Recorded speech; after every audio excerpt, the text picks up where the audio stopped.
Now then, next on the show, in the next 5 minutes, I'm very much looking forward to meeting Rob McBride. Last Saturday, if you saw Britain's Best Tree, I know it's a terrible title, but the programme was brilliant. Just paying homage to some of the beautiful, the historic trees.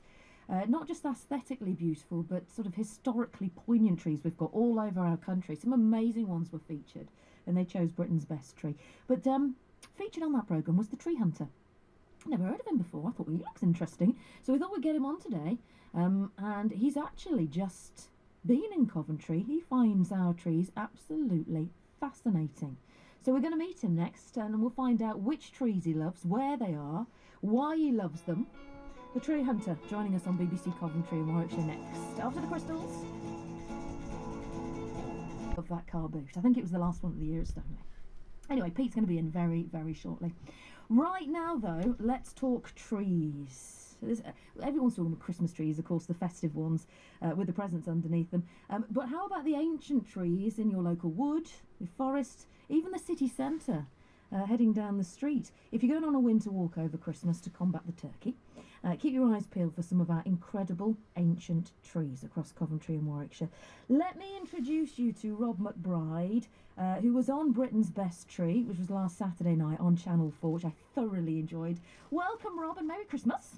Merry Christmas to you, Molly. How are you? I've been looking forward to meeting your acquaintance all week. Fantastic. With a surname like yours, it's very appropriate for our chat anyway. We're a very green show today, we are. Now listen, that programme last week was so eye-opening.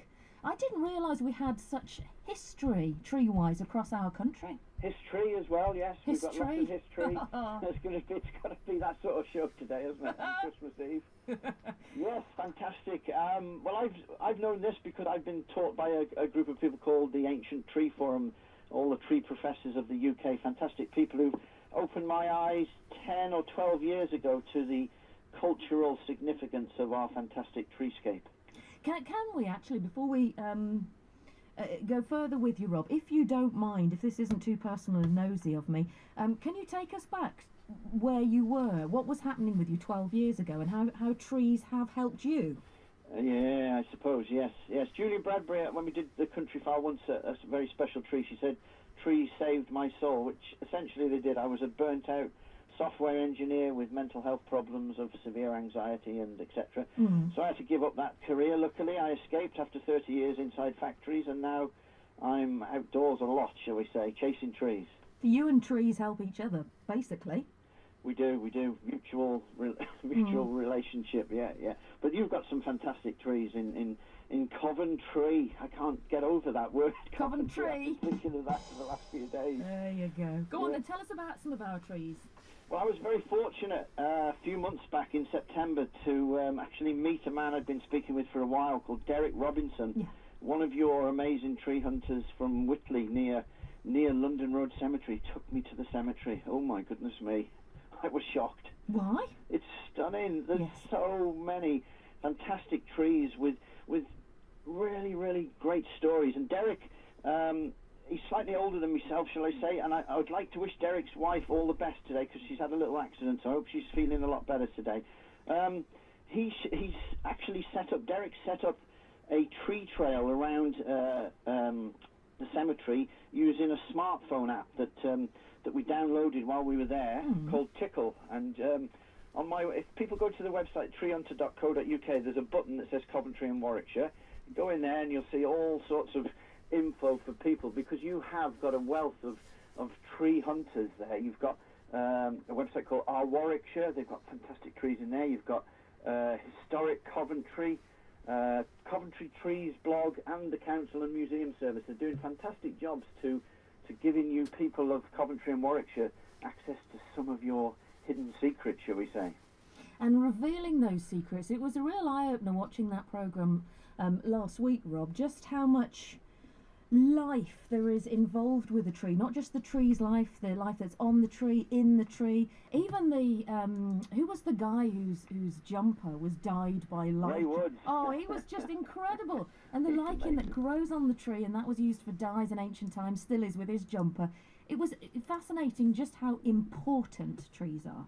Well, we're, like to say, if I can get the word out, inextricably, we are inextricably linked with trees, people and trees, with pollards, working trees, with all, as you're saying, some of the medicines, because Ray mentioned about his wife being poorly and you trees providing anti-cancer drugs.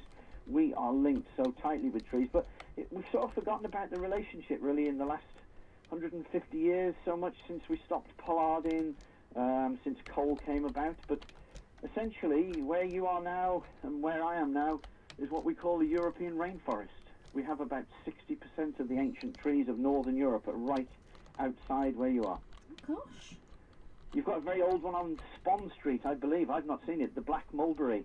Could be the oldest tree in Coventry. Yeah. How old might that be, do you know? I don't know the age, you know. I'm going to have a look, because I've only just found this Coventry Trees blog, so I'm going to go through that, and hopefully when I come to see Derek next time, we'll have a look. But it's not as old as the UK and Welsh tree that won the Brimon Oak, the tree that bent a bypass. Oh, that was just wonderful. That's real people power that got that victory. I thought that was an amazing story. Well, the whole programme we're calling the Bark Off. You've had the Bake Off, and we've now got the Bark Off. Hang on, wait.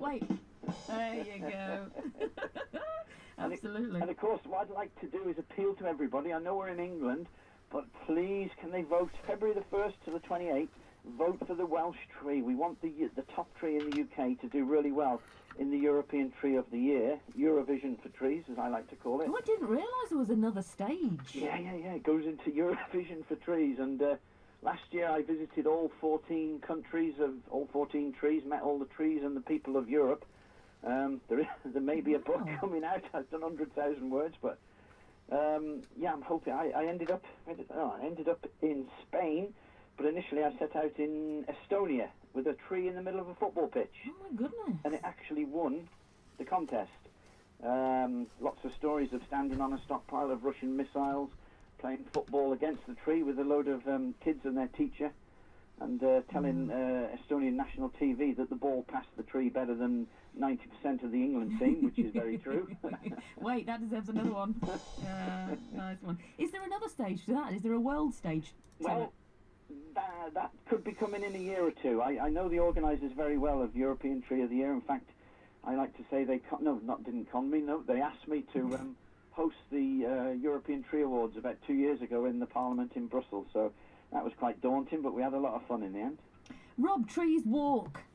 They do, walking trees. There was one, the Welsh contest had 6 trees in it, and it was one of them was a walking sweet chestnut. Yes. How so? What do you mean they walk? They walk across the landscape. They grow down. Old trees, if they're allowed to, a lot of species will grow down and touch the earth. And like many of your gardener listeners will know, if you want to layer a plant, you put it into the soil, one of the branches, and it should take root. And then with the sweet chestnut, say in 200-300 years or more, the original tree will sort of die back and hollow out, which is great, and then disappear. And then you've got new trees walking 20 metres at a time across the landscape. Just finally, what's the oldest tree? I think I'm thinking of the biggest. You know, in the Natural History Museum in London, up the steps. Right. What are those massive trees that they've got there? They've got sections of them. Redwoods. I think they're the redwoods over in America. Yeah, but the oldest in the world. There's quite a bit of misinformation. They say there's one in Sweden, but that I know the professor who's been to see it, and it's definitely not that one. Oldest tree in the UK is Fortingale Yew up in Scotland. In the world, I think it's the bristlecone, might be a bristlecone pines in America. What are you talking there? Yeah, they're, oh God. Hundreds and hundreds. Oh, no, the one in the UK is 5,000. These must be 7,000, I think, something like this. I think they cut, you can't believe it, they actually cut one down to find out the age, because they're like at such an altitude, they're quite petrified, not scared, but sort of dry, so they haven't hollowed out. And they cut one down and they found out it was the oldest one they'd cut down. Right. How bizarre. My goodness. But anyway, you've got the Covington pear just up the road from you. And again, that's another tree I haven't visited. That was English Tree of the Year last year. Yes, yeah, we have a lot to be proud of around here. And I'm glad you're uncovering them, Rob. I am. Can we keep in touch with you next year? Yes, we've got some exciting projects coming. I was chatting with Siobhan on your team, and we came up with an idea basically from one of the websites that we looked at, which was called Historic Coventry. Historic Coventry Articles. there's a tree in London Road Cemetery that's got a phenomenal, exciting story, and I can't say too much, it's too exciting. You're going to have to wait for that. Well, we'll definitely get you back on the other side of the new year, if that's okay. As soon as you can fantastic. talk about it, then we'll have you on. But what a pleasure to meet you today, Rob. Yeah, well, I'd like to wish everybody in Coventry and Warks, my brother in Leamington, have a tremendous Christmas and New Year. Oh, my goodness. Nice one to finish with, Rob. You too. Merry Christmas from all of us as well. Thanks, Rob. All the best, Molly. See you now. Try, my love. Bye, bye. The lovely man, Rob McBride, the tree hunter. Right, then we're going to get the latest on the roads for you next, here on BBC Coventry Warwickshire. I don't wanna